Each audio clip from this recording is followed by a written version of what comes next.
Assalamualaikum warahmatullahi wabarakatuh. Salam sejahtera buat kita semua. Berikut presentasi dari kami kelompok 3 terkait entitas konsolidasi dan laporan keuangan konsolidasian. Pembahasannya ada 26 topik pembahasan.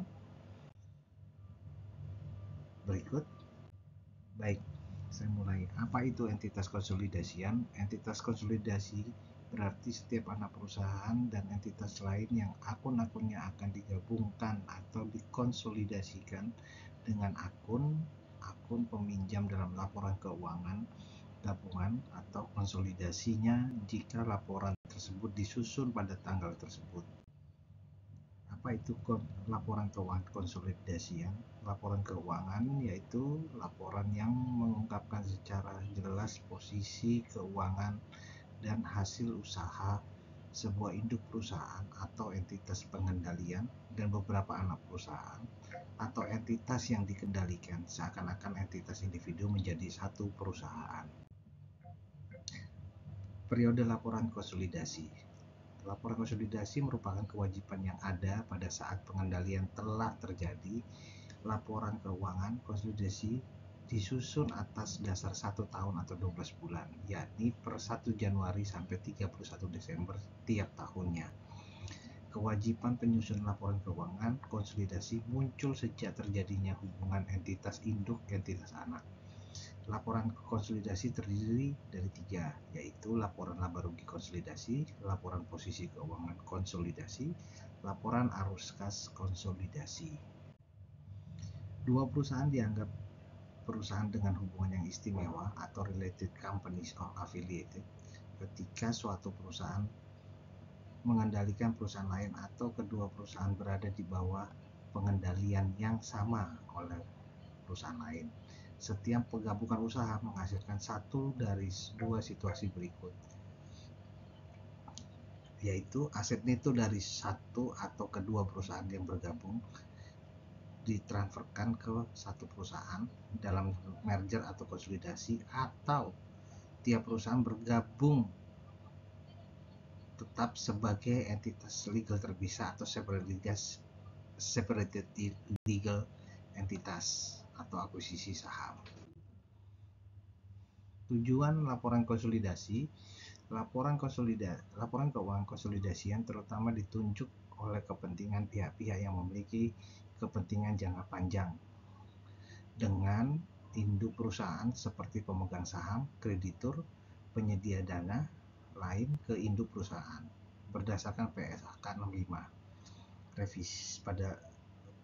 65 pada revisi 2013. Induk perusahaan harus mempersiapkan laporan keuangan konsolidasian dengan tujuan penyusunan laporan keuangan konsolidasi, yaitu agar dapat memberikan gambaran yang objektif dengan sesuai atas keseluruhan posisi dan aktivitas dari satu perusahaan yang terdiri atas sejumlah perusahaan yang berhubungan istimewa, di mana laporan konsolidasi keuangan diharapkan tidak boleh menyesatkan pihak-pihak yang berkepentingan dan harus didasarkan pada substansi atas peristiwa ekonomi juga.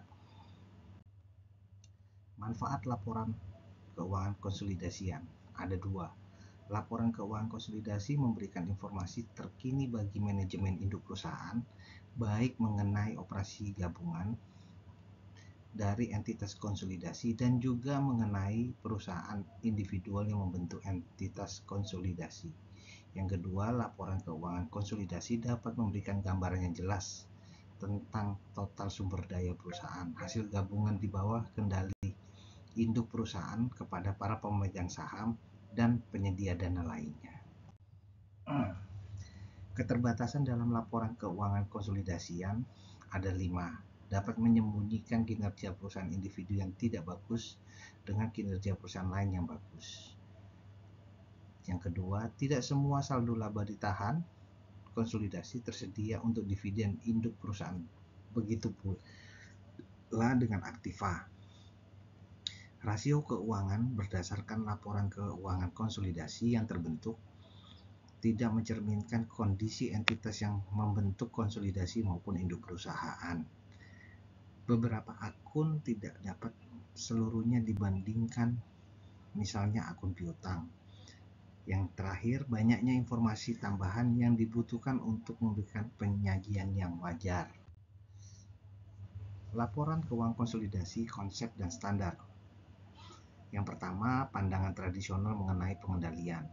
Pada PSAK 65 menyatakan bahwa laporan keuangan konsolidasi biasanya ditetapkan untuk sekelompok perusahaan ketika salah satunya memiliki pengendalian atas kepentingan keuangan di perusahaan-perusahaan lainnya. Dinyatakan juga bahwa kondisi umum pengendalian atas kepentingan keuangan adalah kepemilikan berhak suara mayoritas. Pengendalian tidak langsung. Bentuk piramida terjadi jika saham biasa atau saham perusahaan dimiliki oleh satu atau lebih perusahaan yang semuanya dalam pengendalian bersama. Sedangkan pada pengendalian langsung biasanya terjadi jika satu perusahaan memiliki mayoritas saham jasa perusahaan tersebut. Berikut contoh ketiga kondisi gitu. Contoh dari pengendalian tidak langsung dari PT Z oleh PT P, termasuk situasi kepemilikan. Pada masing-masing situasi pengendalian P atas Z bersifat tidak langsung karena P memperoleh pengendalian tersebut dengan mengendalikan perusahaan-perusahaan yang mengendalikan Z. Baik, pada laporan keuangan konsolidasi, konsep dan standar, perbedaan periode fiskal baik OJK maupun standar akuntansi yang berlaku memperbolehkan konsolidasi dari laporan keuangan anak perusahaan tanpa menyesuaikan periode fiskal anak perusahaan jika periode fiskal tersebut tidak berbeda lebih dari 3 bulan dari periode fiskal induk perusahaan, dan jika dilakukan pengakuan terhadap kejadian-kejadian yang mempunyai pengaruh material terhadap posisi keuangan dan atau hasil operasi. Yang kedua, dalam situasi tertentu pemegang saham mayoritas anak perusahaan mungkin tidak mampu untuk mempunyai kendali walaupun mereka mempunyai lebih dari 50% saham berhak suara yang beredar.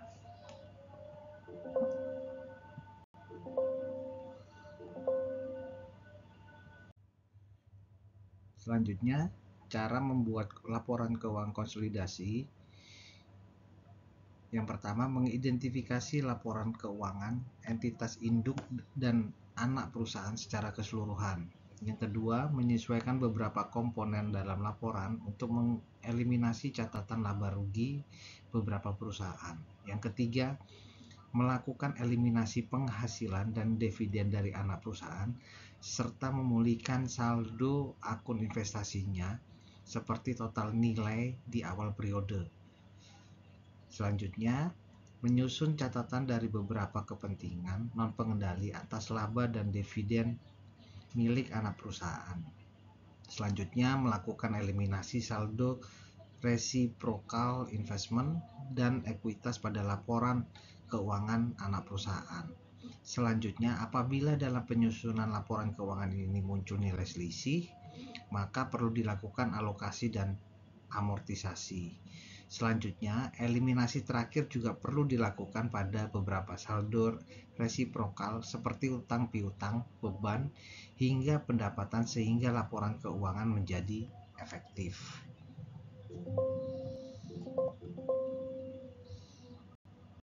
Selanjutnya, proses konsolidasi secara umum. Untuk menyajikan laporan keuangan konsolidasi yang tepat berdasarkan PSAK 65 memberikan pedoman. Yang pertama, investasi perusahaan induk di perusahaan anak dihilangkan menurut kepemilikan proporsional perusahaan induk di perusahaan anak.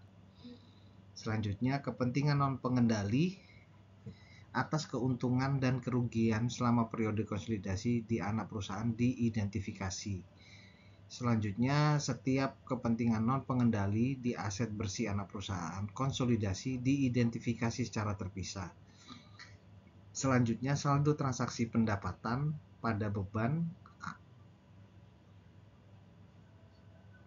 dan beban antara perusahaan dihilangkan seluruhnya.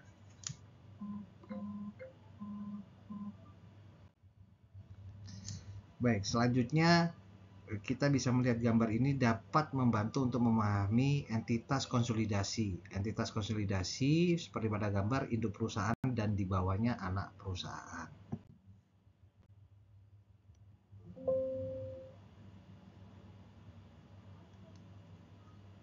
Berikut ilustrasinya. Selanjutnya, ilustrasi proses konsolidasi informasi tambahan terkait dengan PT Indah dan PT Andika. PT Indah menggunakan metode ekuitas dasar untuk mencatat investasi pada PT Andika. Akun investasi dicatat pada nilai buku aset bersih PT Andika dan disesuaikan dengan bagian PT Indah atas laba dan dividen PT Andika. PT Andika berhutang ke PT Indah senilai 1 juta rupiah pada akhir tahun. PT Andika membeli persediaan dari PT Indah senilai 6 juta selama tahun 2020X1.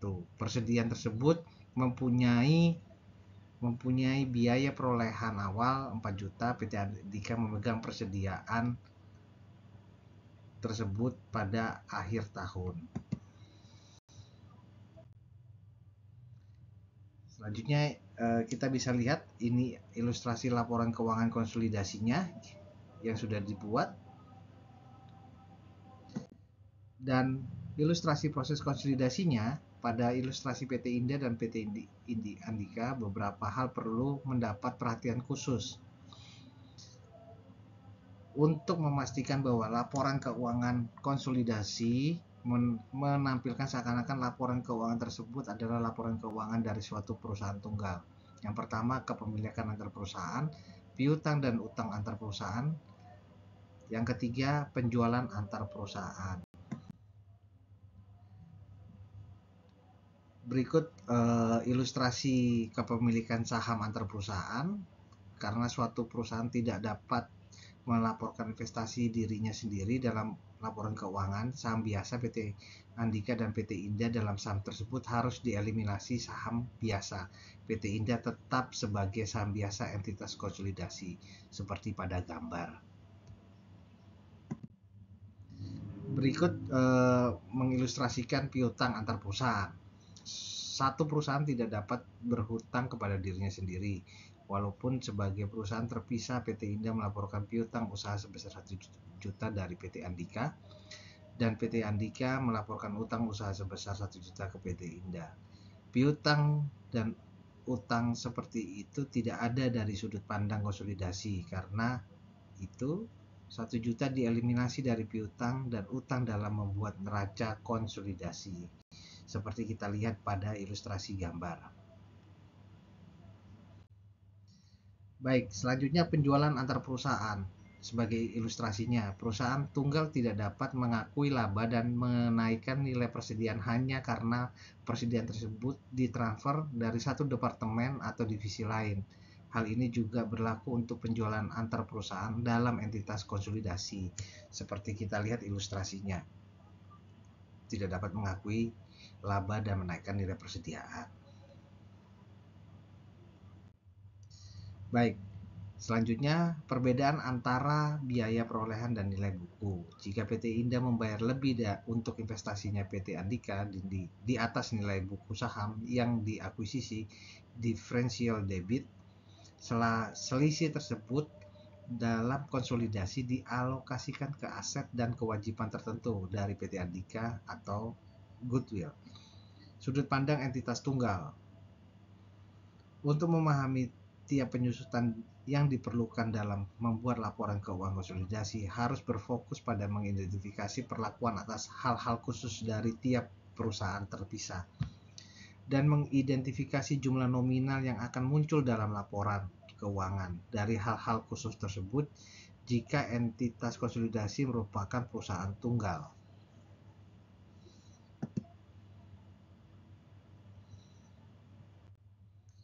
Selanjutnya, mekanisme proses konsolidasi. Yang pertama, kertas kerja digunakan untuk memfasilitasi proses penggabungan dan penyesuaian saldo akun dalam konsolidasi. Yang kedua, kertas kerja konsolidasi untuk pembuatan neraca konsolidasi PT Indah ditampilkan pada figur 3-2. Yang ketiga, ketika penambahan jumlah saldo dari kedua perusahaan menimbulkan angka konsolidasi yang berbeda dengan saldo yang seharusnya akan muncul jika perusahaan adalah perusahaan tunggal. Maka jumlah gabungan harus disesuaikan menjadi angka seharusnya. Hal ini dilakukan melalui pembuatan ayat jurnal eliminasi. Yang keempat, induk perusahaan tidak selalu memiliki 100% saham biasa anak perusahaan yang beredar. Yang terakhir, pemegang saham minoritas jelas mempunyai klaim atas aset dan laba anak perusahaan karena adanya kepemilikan saham mereka. Berikut ilustrasinya, figur titik 2 bisa kita lihat antara PT Indah dan PT Andika. Baik, secara prosedur penyusunan laporan keuangan konsolidasi dalam penggabungan laporan keuangan induk dan anak perusahaan harus ada prosedurnya, yaitu dengan cara menjumlahkan pos-pos jenis dari aset, kewajiban, ekuitas, penghasilan, dan beban. Investasi entitas induk pada anak perusahaan dengan porsi entitas atas ekuitas anak dieliminasi memunculkan goodwill. Yang kedua, kepentingan non pengendali diidentifikasi ekuitas atau awal dan perubahan laba rugi. Yang terakhir, saldo transaksi, penghasilan, dan beban intrakelompok usaha dieliminasi secara penuh. Kepentingan non pengendali dalam mengkonsolidasi anak perusahaan, induk perusahaan hanya perlu kepemilikan pengendali saham lain dari anak perusahaan yang tidak dimiliki induk perusahaan, disebut pemegang saham non pengendali. Klaim dari pemegang saham tersebut atas laba dan aset bersih anak perusahaan disebut kepentingan non pengendali. Pemegang saham non pengendali jelas mempunyai klaim atas aset dan laba anak perusahaan karena adanya kepentingan saham mereka. Karena umumnya semua aset, kewajiban, dan laba anak perusahaan dimasukkan dalam laporan keuangan konsolidasi. Klaim pemegang saham minoritas atas hal-hal tersebut dilaporkan. Laporan keuangan gabungan. Laporan keuangan gabungan merupakan laporan keuangan yang di dalamnya terdapat kelompok perusahaan-perusahaan yang mempunyai hubungan istimewa tanpa adanya induk perusahaan atau pemilik lain. Laporan keuangan gabungan umumnya dibuat jika seseorang bukan perusahaan memiliki atau mengendalikan beberapa perusahaan dan ingin menggabungkannya semuanya dalam satu kumpulan laporan keuangan. Selanjutnya, entitas bertujuan khusus dan entitas kepemilikan variabel. Walaupun standar konsolidasi sehubungan dengan perusahaan kadang-kadang kurang jelas dan perlu diperbarui, tetapi standar konsolidasi sehubungan dengan persekutuan atas entitas jenis lain seperti trust dapat dikatakan hampir tidak ada. Bahkan standar konsolidasi perusahaan tidak memadai dalam situasi di mana hubungan seperti jaminan dan perjanjian operasi menutupi ketiadaan elemen signifikan. Selanjutnya, pertimbangan lain pendekatan yang berbeda untuk dikonsolidasikan. Terdapat beberapa teori yang berbeda yang dapat menjadi dasar dalam pembuatan laporan keuangan konsolidasi. Pilihan teori konsolidasi dapat mempunyai pengaruh signifikan terhadap laporan keuangan konsolidasi dalam kasus di mana induk perusahaan mempunyai kepemilikan dalam saham anak biasa, perusahaan yang tidak memiliki seluruhnya. Pembahasan berfokus pada 3 alternatif teori konsolidasi, yaitu teori perorangan. Teori perorangan jika dari akuntansi menganggap perusahaan adalah kepanjangan dari pemiliknya. Aset, liabilitas, pendapatan, dan beban perusahaan dianggap merupakan bagian dari pemiliknya. Yang kedua, teori induk perusahaan. Teori ini mengakui bahwa induk perusahaan mempunyai pengendali efektif atas semua aset dan liabilitas anak perusahaan, bukan hanya atas bagian proporsionalnya. Yang terakhir, teori entitas. Teori ini berfokus pada perusahaan sebagai entitas ekonomi terpisah, bukan pada hak kepemilikan dari pemegang sahamnya.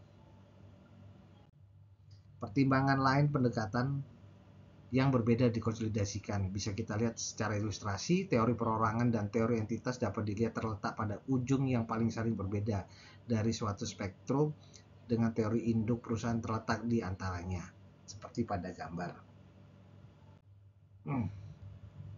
Kesimpulannya, gambaran umumnya proses konsolidasi menambahkan secara bersama-sama laporan keuangan dari dua atau lebih perusahaan legal yang terpisah, menghasilkan satu kumpulan laporan keuangan.